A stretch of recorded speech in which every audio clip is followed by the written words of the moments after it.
Good evening. Welcome to the Black Doctoral Network weekly web series entitled Conversation Starters. I'm your moderator, Fese Longe, and I'm thrilled that you could join us this evening for another wonderful topic. Today, we'll be talking about the evolving landscape of the critical race theory in the United States. Joining us to facilitate the discussion are some expert scholars that are going to share their feedback on a bunch of questions related to this topic. Our first panelist joining us this evening is Dr. Nicole Porter, who is Acting Dean for the Social Sciences and Creative Arts Division at Skyline College, and is also offers coaching services with her business, Porter Reflective Coaching, LLC. Her research interests entail the study of early childhood teacher educators on race, ethnicity, and culture. I welcome you, Dr. Porter. Thank you. Glad to be here. Thank you. Our second panelist joining us this evening is Dr. Matthew Wilmot, who is currently a community health educator and research analyst at Ohio State Wexner Medical Center Infectious Disease Clinic. His research interests entail community health education to underserved populations in Ohio on HIV and COVID-19, and also highlighting institutional prejudices. I welcome you, Dr. Wilmot. Thank you. All right, so let's go ahead and jump right in. This is a huge topic, so I'm sure our audience members are ready for a lot of the good questions and content. So the first question that I have for you all is, how has critical race theory evolved over time? Dr. Porter. Yeah, so when I was thinking about this question, I was like, so it started even way before I was even born, in kind of the 70s and looking at legal studies, right? And so for me as an educator, it really didn't come into fruition and talking about critical race theory really into kind of the 80s and the 90s with other scholars like Gloria Ladson-Billings and William Tate IV, and really looking at what is critical race theory, how do we kind of define not only critical race theory, but actually looking at how did racism affect us? What does it look like?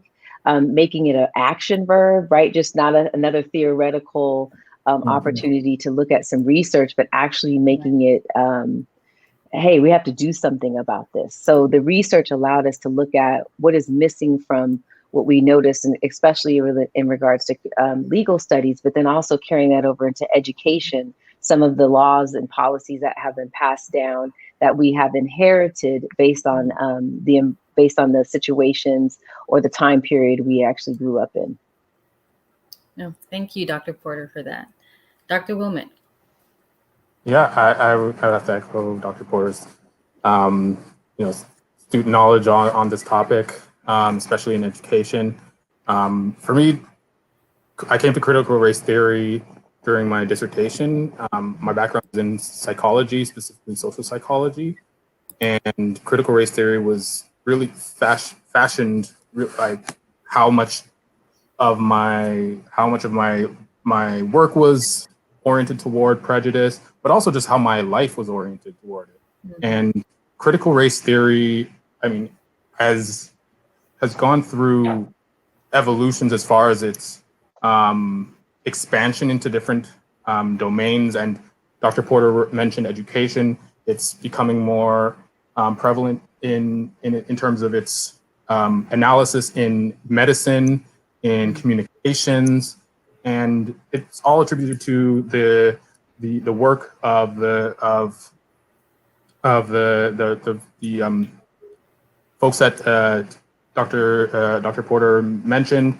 Also, folks like Kimberly Crenshaw, Jose Solorzano, Richard Delgado, like many of these folks who looked at the limitations of legal studies, and specifically in terms of applying the law to everyday life. I think critical race theory really took and said, how does legislation like in the 90s, the 1994 crime bill, to the 2000s with the No Child Left Behind, those policies had disparate racial impacts, and I think what we're seeing now is that we are in a place where critical race theory it's always been here. And it's funny how like people like I hear some folks saying like we need to keep critical race theory from being in the schools, and like it's been here since jump. Like it's not going anywhere. Like, and so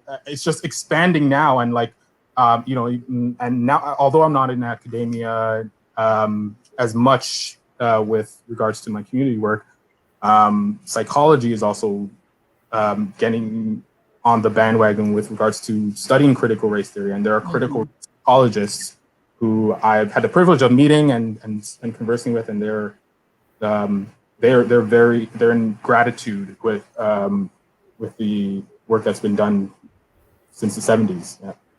No, thank you, Dr. Wilmot. And I wanted to ask this question because I think, like you both highlight, this is nothing. This theory is not a new theory. And like Dr. Wilmot mentions, a lot of people are like, "Oh, let's keep it around," but it's been here. It's been in schools for a while, and I think, like Dr. Porter did highlight, it is gaining a lot of attention now as it is starting to go into other fields of practice and different disciplines. So thank you all for definitely highlighting that. So the next question that I have is, how does critical race theory impact African Americans? Dr. Wilmot. Ooh, this is. I know this is a big question. It is. It is. Answering the best way you feel comfortable. I feel like every question I was like, oh my goodness, there's so many ways to parse this out. And I mean, critical race theory is a reflection of Black psychology. Like that, I mean, critical race theorists can even, you know, like Derek Bell can look back at some of the theorizing regarding Black psychology from Black psychologists like Kenneth Clark, to Malcolm X, to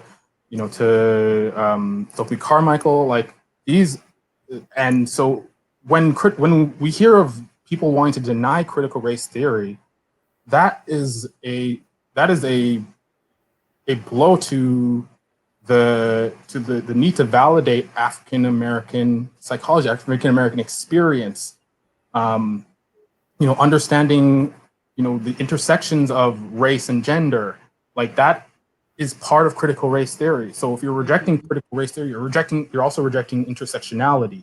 You're also rejecting understandings of interest convergence and how looking at the matrix of domination within white systems of white supremacy, and how that creates a pipeline for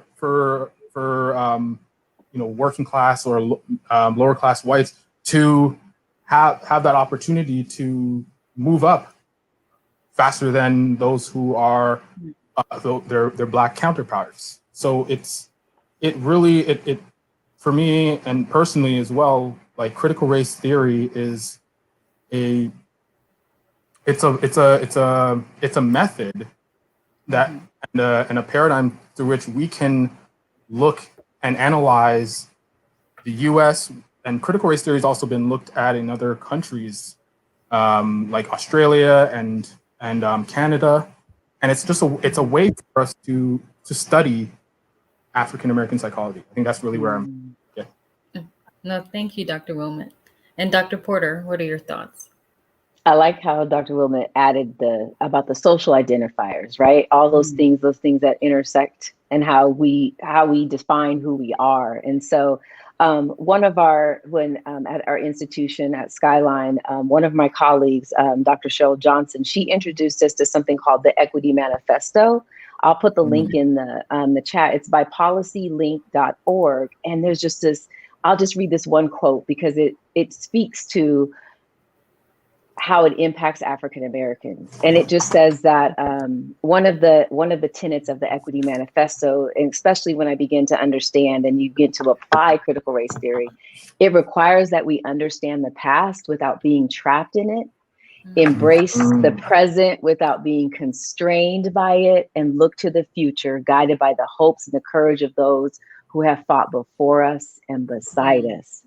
And I was like, well, so when you were talking, Dr. Wolf, I was like, oh my goodness, this quote like resonates with everything about critical race theory, right? Making it an action verb is that these are the things that happen to us. We identify them. We know that they're there. What are we going to do to work to make sure that it doesn't continue for the generations that come after us? And how are we? There's a book.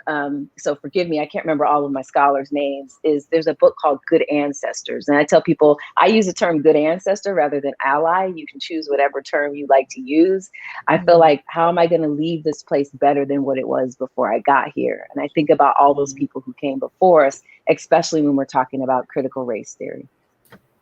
No, thank you, Dr. Porter, and definitely leave that in the chat so we can definitely share it with our audience members, because that, and the way you just described it, that quote in itself, it carries a lot of weight, definitely. So thank you both for answering that question so wonderfully.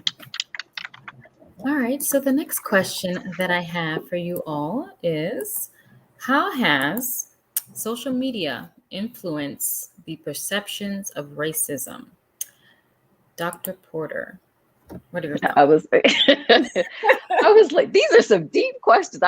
When you guys came with these questions, this is a good topic. I appreciate that. I appreciate that. And the first thing that came to mind, and I remember, so we had two pandemics, right? We're in two pandemics right now, right? We're in a racial pandemic. We definitely are. And we're also in a health pandemic. And so I remember when George Floyd happened, but we already knew about all of the George Floyds, right? We knew about the Breonna Taylors, and it wasn't new to us, the story, but it was an awakening for our other brothers and sisters, right?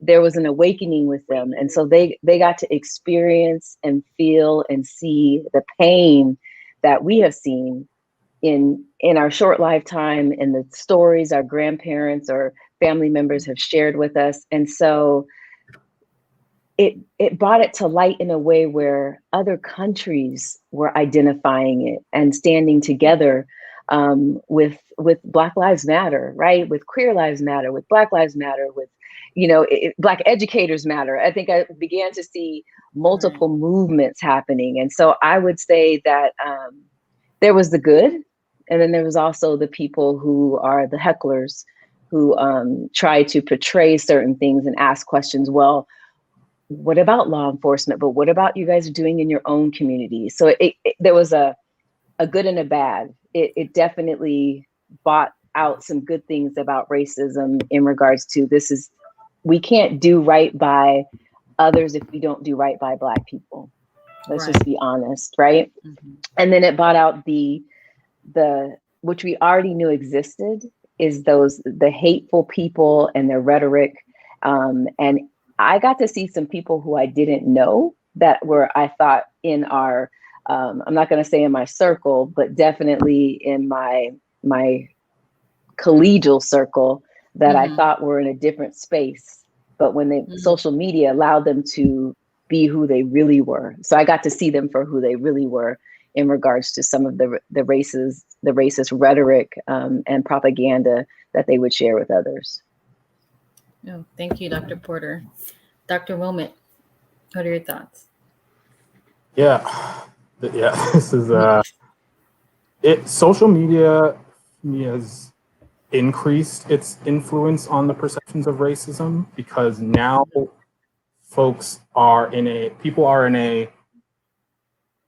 a state, and especially in this racial epidemic that you highlighted, Dr. Porter, where they are looking to find enclaves, and I'm talking specifically about folks who are who are anti-critical race theory, who are who have something to say to retort questions of like police brutality.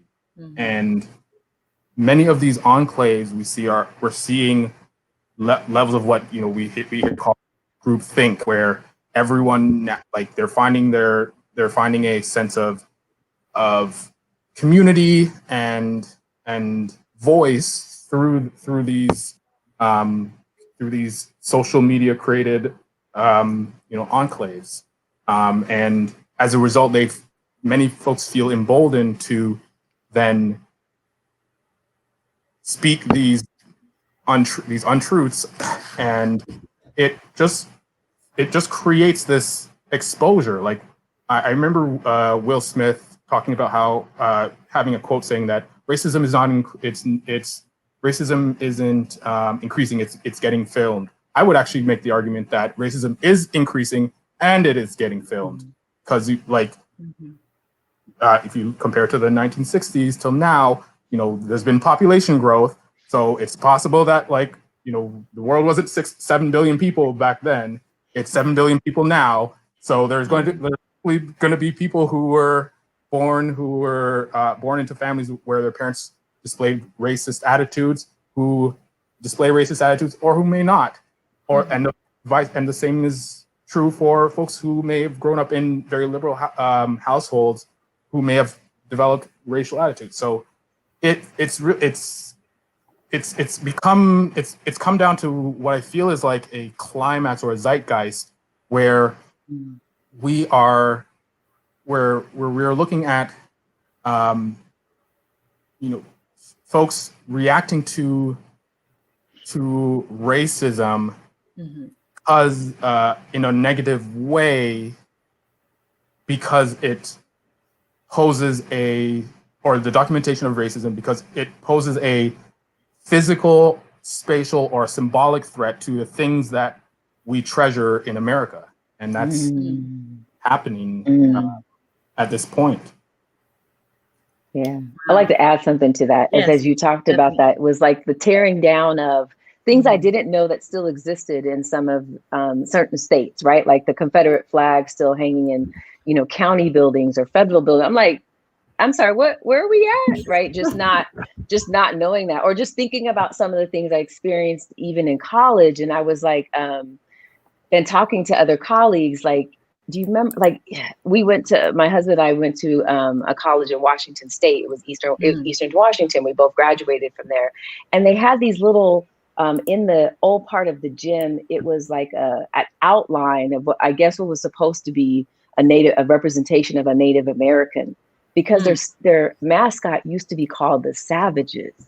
And I was like, because we wondered before, they weren't that, they were the Eagles now, but before we were like, why are these, right? So then, not that social media has allowed us to see the tearing down of statues. And I think about, as I've become this historian just in the last 10 years and looking at history, after Hitler, the country didn't emulate him and create parks and monuments. They have a museum for that information, but you don't have streets named after him, where we did the exact opposite in the United States. And having that conversation with international students kind of blows their mind when they get here. And the only thing that they have had reference to is social media in regards to racism. And so when they actually have to live it, then they're like, oh my goodness, this is so much different and a different experience than just reading about it or seeing somebody post something,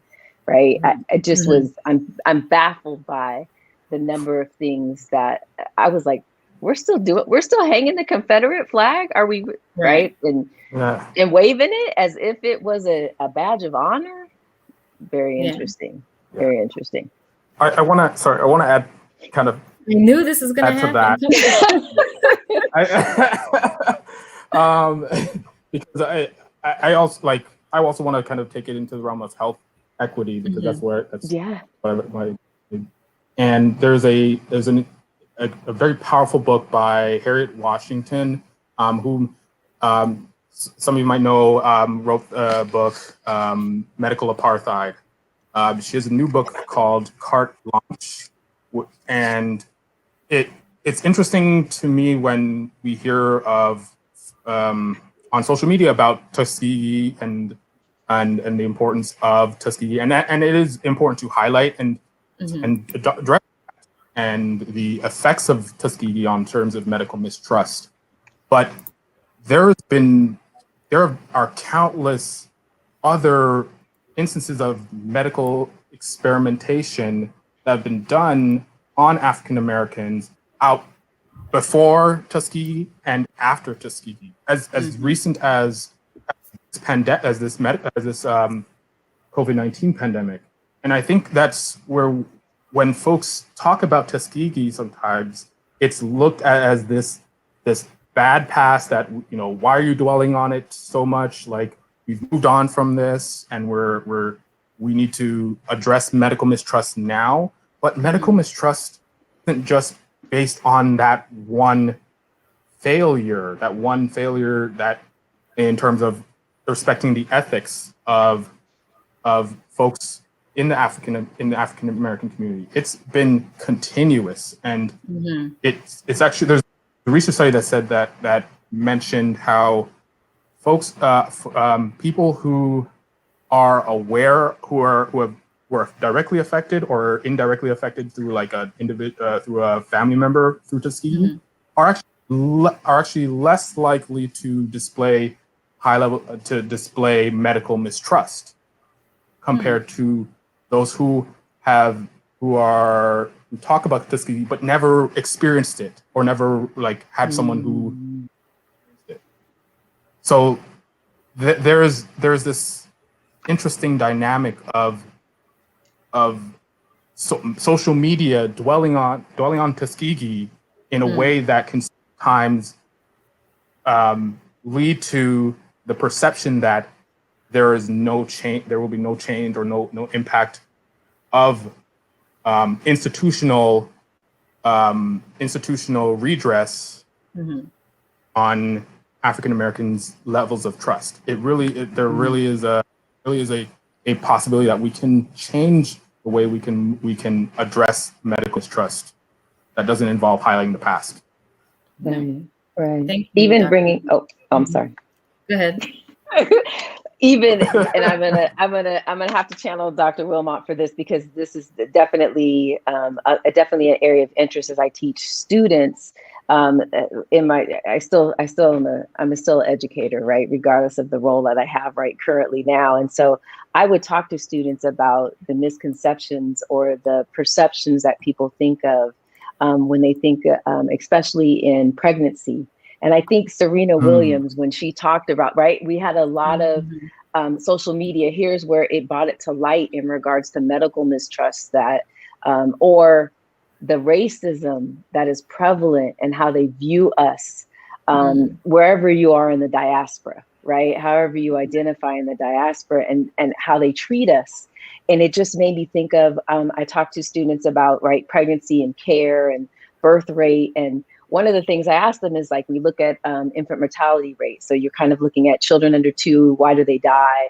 And one of the things was causes, especially higher in Black females, definitely, was the fact, especially in California, the rate was so high that where children were dying or children weren't born and didn't come to term, is because women were stressed. But when I first asked students about, so why do you think there's such a higher incidence rate in Black communities? And the first thing that they said was, because, I mean, we see it, like, you guys are poor. Now, I said, y'all know I'm Black, right? So, and so some students gasp, like, oh, I can't believe they said that. But it's true, because the representation they see on social media depicts us in a certain way than what's actually reality. And I was like, so do you know that study actually showed that Black women tend to be more stressed because of the racism that they experience sometimes from the doctors who are supposed to be providing them the best care.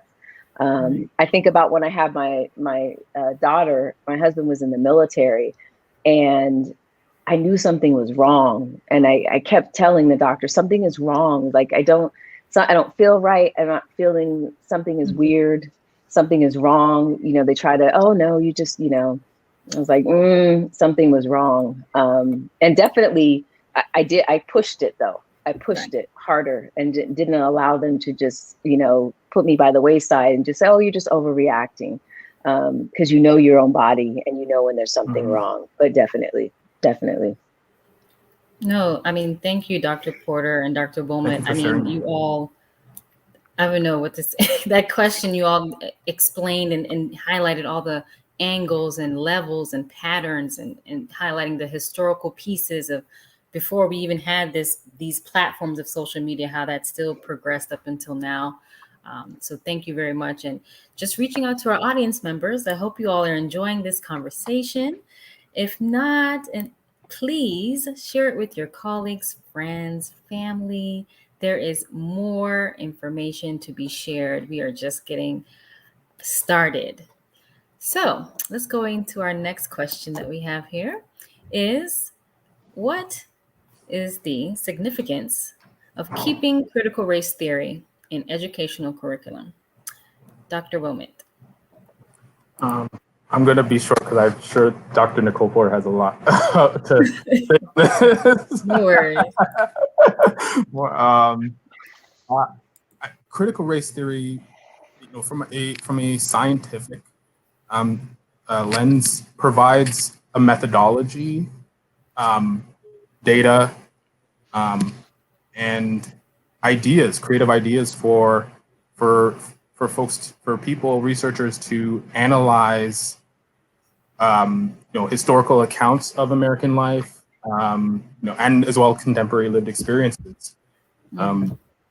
It's a fascinating tool that provides nuances through its qualitative approach, but it's also as it's been part of other fields like psychology, medicine. It's also taken on experimental approaches and been able to generate quantitative data through that. So I think it's a great way, another way to teach the scientific method to folks, to students in schools. And while critical race theory is traditionally been located in the higher ed, like college, university realm, I think this could be applicable to high school and elementary school.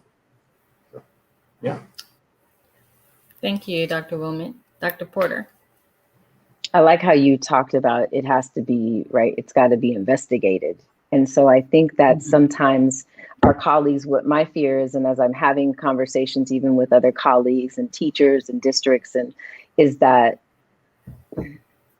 they miss the fact that this is something that we should already been doing. How do you teach children how to investigate something that may seem unfair, or you don't understand why it is that way? And so it comes into light, like you don't have to use all the big words with a 5-year-old, right? You can just break it down and, well, let's look at, when they go outside and they don't see a lot of greenery, depending on where they live, right? Well, why don't we have sidewalks here? Like, let's take a look at using something that is tangible, because they are concrete learners. So I like how you said it's an investigation of those policies, of things that have occurred before.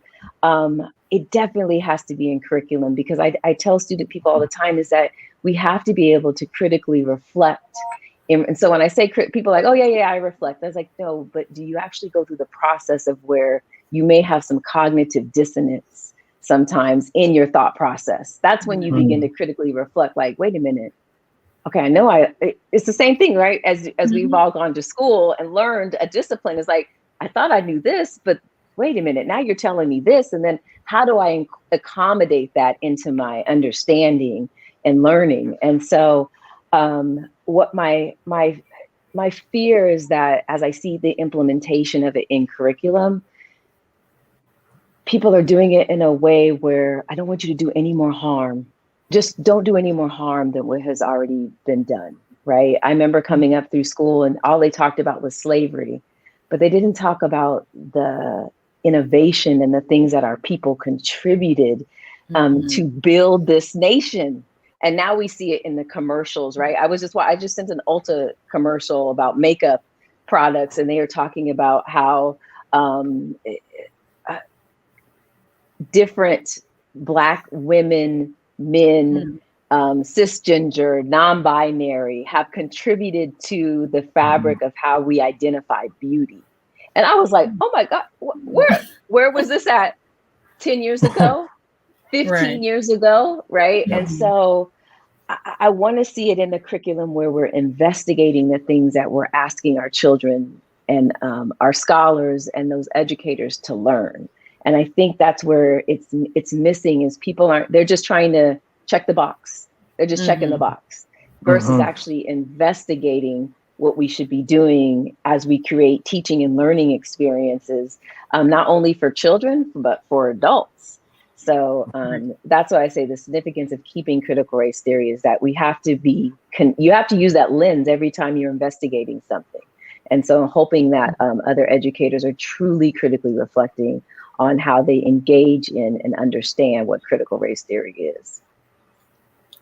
No, thank you, Dr. Porter and Dr. Wilmot. And, I really appreciate you all really breaking that down because like you said, you can put these theories in the curriculum, but how are the educators and the institutions actually applying them and implementing them? So thank you for that. So the next question that I have for you all is, in what ways has the COVID-19 pandemic impacted the discussion about critical race theory? Dr. Porter. Now I'm going to be short because this is more of Dr. Wilmot's expertise, right? So, right. So, it flip flops. Yeah. I would, like we talked about before, definitely we're in a health pandemic, but we're also in a racial pandemic in regards to how we identify what those social identifiers are. And it's just how they intersect. And so I would have to say that it's bought on this, that people are trying to challenge things that they truly don't understand. And so when people say, well, you just want to erase all of our history, right? That whole cancel culture. And I was like, could you I just ask people, just define for me what cancel culture is. Right. They're like, well, now you're asking me to, well, yeah, because you use the term. So please, can you help us understand, what do you mean by cancel culture? Because at first you said you had no culture, now you have culture. So please tell us how does this impact, how does critical race theory impact you as somebody who may identify as white or European and you feel like your culture is being canceled? I just ask inquiry questions. And that is, but then they begin to put things on the pandemic. It has definitely brought us an understanding of access and who gets access, and when the vaccine in certain neighborhoods, as you know, we have especially in California, previous work I've worked with migrant families who may have traveled all through the coast from California up to Washington State during different periods of time to harvest some of the fruits and vegetables that we all enjoy. And so how did the pandemic really affected those families greatly and deeply because of the lack of resources and access they may have had to, right, clean areas to wash their hands, places to eat their lunches, places that were safer where they could use the bathroom as they're working on certain land. Definitely, it has definitely gotten better, but it definitely showed us that there's still some work that needed to be done, and that some of the humane things that we value as just being able to take care of your personal business, right, and not have to worry about infection or disease was not happening to a community, which is unacceptable. And they were definitely impacted. I will turn this question over to Dr. Wilma to definitely expand on. Thank you, Dr. Porter. Yeah. Oh, thank you. Yeah. The conversations of critical race theory, especially in regards to the COVID-19 pandemic, have elevated and have not elevated in terms of their frequency, but also their seriousness, because we have seen, and a blatant failure of the system to handle this COVID-19 pandemic. I remember what it was earlier on. I think it was around the time when we had hit 500,000 deaths in America, and there was an analysis of how, given given how given how our healthcare system is set up, like this would be the expected number of deaths from COVID-19. 500,000. The estimation was 75,000. We have more than doubled, tripled that, and we're still climbing. And that can not only be attributed to the flaws in which we approached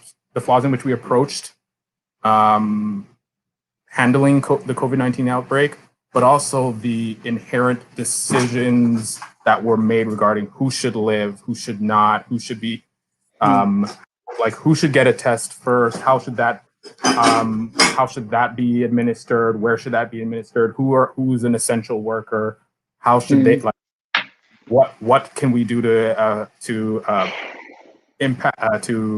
provide economic stability for our essential workers. And that conversation still continues to amaze me how little has changed, even, and especially with the onset of the vaccine being available. It's critical race theory has effectively allowed us to re-examine what we call bioethics, and the bioethics of care with regard to people who are from vulnerable populations. And I say vulnerable not in terms of just their economic situation, but in terms of vulnerability to the direct impact of systemic racism. While it is great that we are at a stage now where many of our leading medical associations are, like the AMA, which was historically racist and denied Black doctors' licenses, are now saying racism is a public health crisis. It has been, it will continue to be throughout this pandemic, but that is only the first ingredient in creating a formula to address the influence of systemic racism in our response to COVID-19. Yeah, it's definitely made us take a look at some of the structures, right? Especially when I think about childcare, education, healthcare, transportation. Like there has definitely been employment, housing. Like we begin to uncover things that we knew existed, but now you have a framework where people, oh, wait a minute, we're actually going to take a deeper investigation into why do we do this? And we're doing that as an institution. Is like some of the policies that were created way before those who look like us even had access to education. So those policies weren't for us and didn't include us in the decision-making process. I agree with you. No, thank you, Dr. One of the things I was going to say, so one of as a part of the solution, I know we haven't reached that area, but is typically in research, in a lot of public health research regarding outbreaks, there is research that looks at that investigates the implications of the emergency, what would be seen as the emergency protocol for responding to outbreaks. And so an example would be like the SARS outbreak, looking at what are some of the factors that the SARS outbreak from 2002, 2003, and what are the factors that have influenced the impact of that outbreak. We need to do something like that here with regards to when we look back at COVID-19 and investigate not only just the economic implications, but also the racial implications. Like how was the governmental response at the state level or at the county level affect the rates? Because we see that, like, yes, it's important to increase your testing, increase the availability of the vaccine, but a lot of times the opportunities to go and get your vaccine or go and get your test were during hours that are unfortunately working hours for many folks from Black communities. And so we need to reimagine what does accessibility look like when it comes to providing prevention methods and as well as treatment methods for folks from the African American community. No, thank you. I mean, this is a wonderful conversation. I hope you audience members are enjoying this dialogue, and this is exactly why we are doing this platform every evening, to have these conversations and really highlight how, as we were talking about critical race theory, and it segues into other topics as well, and healthcare access as it is prevalent and as it impacts African Americans in the United States. So thank you both for definitely highlighting that and providing us with more information, especially in this time period during COVID-19, when there's a lot of misconceptions about a lot of things. So thank you all. So next question that I have is, what are some recommendations to address structural and systemic racism? I know this is a very heavy question. So Dr. Porter, what are your thoughts? Individually, I'm going to tell you, do your research, read. You got to read, right? You don't want to be one of those people that says, well, research says, what's research? Because people will be like, I don't even, right? I don't want you to be one of those people, but do read, become a scholar and understanding things, and something that might move you into the passion of a study that you might want to do. So one, I'm going to say, continue to be learners always. For us, I will tell you, at our institution, there's the 3 colleges. And so we actually did our chancellor, based on the recommendations, right, based on an awakening that happened last year, where people evidently, the research was there. We already knew that these things were occurring. Took a broader stance in regards to creating a anti-racism council. And so it was district-wide. And so there was multiple leaders, which tend to be Black, Indigenous, people of color, serving on these councils to identify, investigate, bring awareness, impart knowledge and skills, the actual application of what this looks like as an institution. And so I will tell you, it's not easy, and we're doing it. We're going over policies that were created that definitely have not benefited all students, but also looking at those policies that have been that have identified that definitely our Black and our brown students are not being served in the same ways that they need to, that's keeping them from having access to education or even serving in their community. And so we're being better stewards of that. So so it's not just me. I have the pleasure of sitting with multiple colleagues on different areas. And so they're looking at employment measures. How do we attract people who look like us?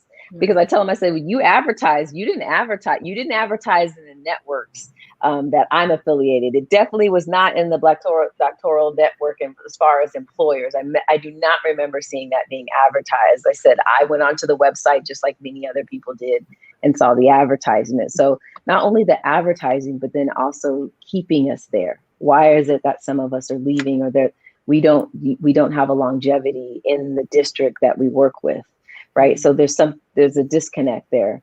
We have a group that's working on curriculum. And so we're working not only with faculty, but also with what we call classified professionals who also implement programming to communities. And so we are investigating, what does our curriculum look like? How are we doing outreach? How are our faculty members doing teaching and learning and incorporating an equity, anti-bias, anti-racist, anti-Blackness lens into the curriculum that they're teaching? And what does that look like for a math instructor versus what does that look like for somebody who's in social science?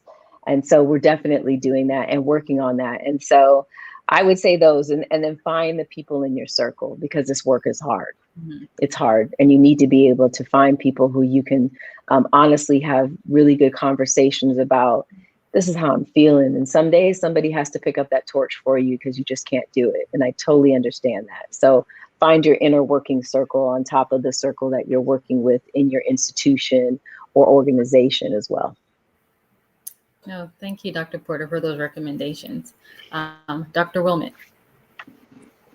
Yes, I believe that to address systemic and structural racism, there needs to be a collective effort, as Dr. Porter mentioned, because if you try to think and be a cavalier of addressing even just the presence of anti-Black bias in your organization, in your institution, you'll get burned out real quick and fast. And so it's important to have a team of scholars who think like you, who think along the lines of how do we analyze this, the way curriculum is being developed. Speaking of curriculums, so much of my work has been gravitating towards how do we partner, especially through my clinic, with organizations to develop a curriculum surrounding sexual health, and specifically one that affirms Black LGBTQ youth, LGBTQ adolescents here in Ohio, because Ohio right now does not have a state mandated sex ed curriculum. Everything is done at the county level, and that's a huge contributor to the continuance of the HIV epidemic here in Ohio. And I'm sure it happens. It's similar in other states that have had high rates. Partnering with community organizations is important. That community organizations that are willing to do the internal work first and understand where they have failed to account for anti-Black bias is important, and is a great step in developing that people's power to provide pressure on on representatives to consider policy and to enact policy that considers the Black community. And so that's one piece of it.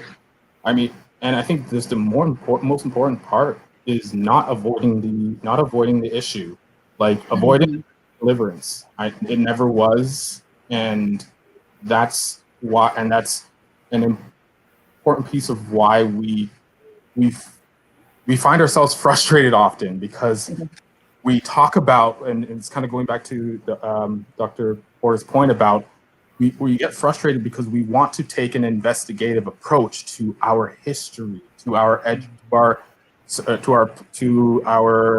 practices and our policies, and how that affects us, how it affects our community. And there's this frustration because people want to avoid it or revise it. And it's like, the ostrich with their head in the sand. There's no that you can try to pry open a different subject, but that's not going to do well for the mental work that you need to do to understand the complete picture of America.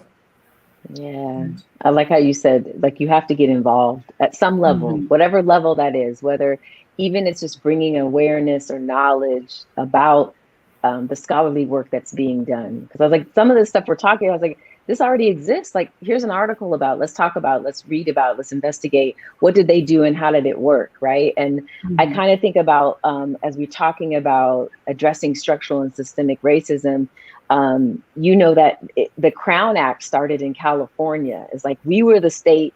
There was a group of representatives from California who got together, whether it was senators or representatives or Congress people, that actually said you can no longer discriminate us by what our hair looks like. And so and I talk to my white colleagues and I'm like, we have to create laws so that people will not discriminate against us versus you get to live in just a space and be. It's like, do you understand the impact of that? It's like every time there has to be a policy created so that we don't have to bear the burden of the discrimination that comes with something that we do or we say or how we dress. And I just thought and they were like, you're right. It's like, yeah, we had to create the Crown Act had to be developed so that you couldn't discriminate people based on how they wore their hair. Teachers couldn't cut children's hair, which that would just never happen. I'd set that place on fire.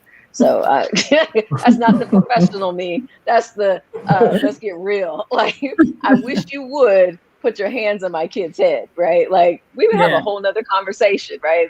The scholarly Dr. Porter would not have come out during that conversation for right. So it's like, get involved in the policies. And so I bought it. I shared it. I was like, do you know that this happened in California? It's like a group of representatives passed the Crown Act, and now you see other states adopting it. But it's sad that we have to create policies that keep us from being discriminated against. No, thank you, Dr. Porter and Dr. Bowman, for those recommendations and just highlighting, there's still opportunities to have change and evoke change, especially during this time. And, as you all have highlighted throughout this conversation, racism is still prevalent.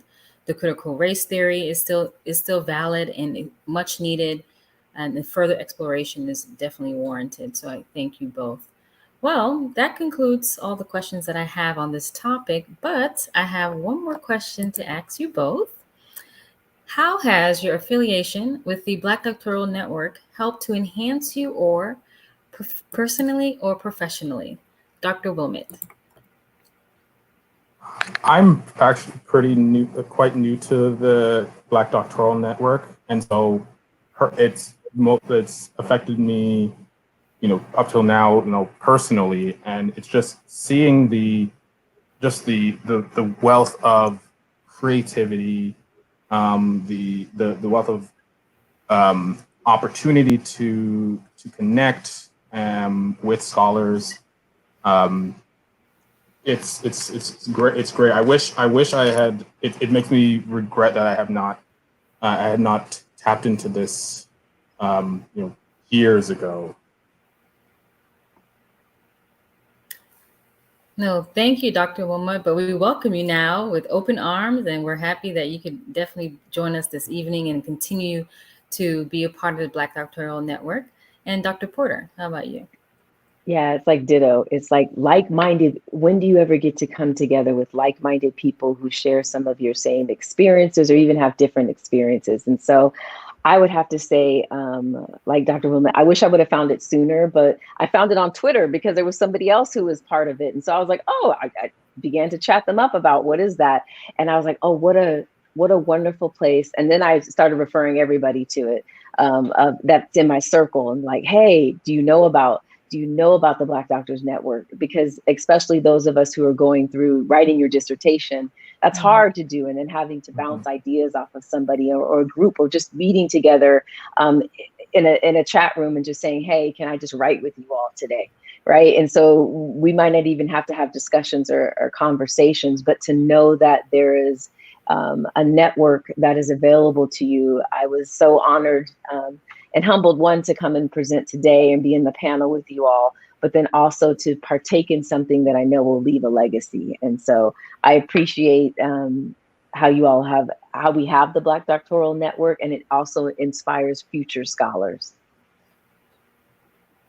No, thank you, Dr. Porter, for being with us. And just I want to say a tremendous thank you to Dr. Porter and Dr. Wilmot for providing your expert, scholarly frameworks on this topic. I mean, you all were phenomenal in this discussion. And I just want to say a huge thank you for taking time out this evening out of your busy schedules to share insight and educate our audience members. But before you all go, I want you all to share some contact information in case any of our audience members would, definitely like to get in touch with you. Dr. Porter, how can they reach you? You can reach me at porterin@sncd.org. No, .edu. Let's say I'm about to give out email addresses that don't exist. And you can also look me up at Skyline College. You can just Google Nicole Porter. You can also look me up on LinkedIn.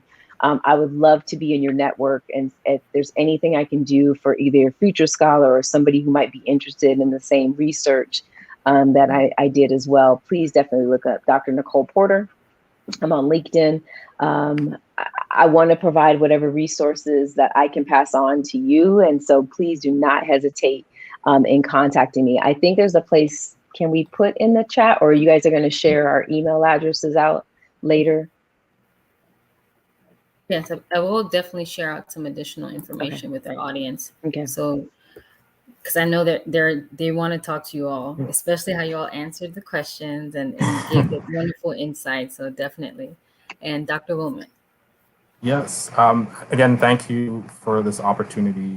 Thank you to the Black Doctoral Network for this invitation. I am just enlightened by this topic, and to share it with Dr. Porter is just amazing.